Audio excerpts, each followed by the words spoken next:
And at the National Assembly, the ruling party has proposed permitting flexibility in work hours for those in the chip industry to allow for a strategic edge over the competition in the global AI race. Our correspondent Lee Shi-hoo reports.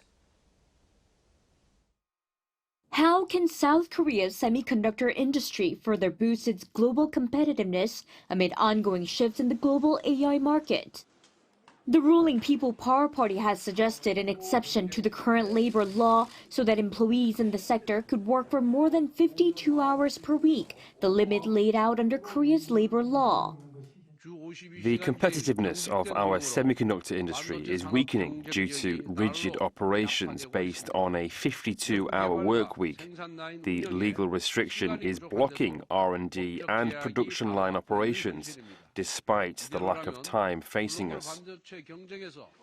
In a discussion with the Ministers of Trade and Labor held at the National Assembly on Tuesday, lawmakers suggested the legislation of a special act that will allow for a labor law exemption that will enable research professionals to work for longer than 52 hours per week.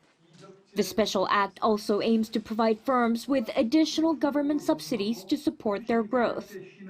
The ruling party urged the opposition parties to join them in the efforts so the special act can be approved this month, with acting President Choi Sang-mok also showing his support on Tuesday, saying the National Assembly should conclude the special act and other key economy-related bills during its February session.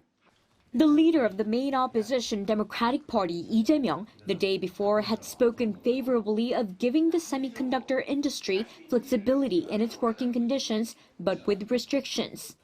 He said at a related debate on Monday that while he hasn't come up with conclusions, he would consider allowing high-income research professionals to work longer in certain periods of the year if the workers themselves agree to it.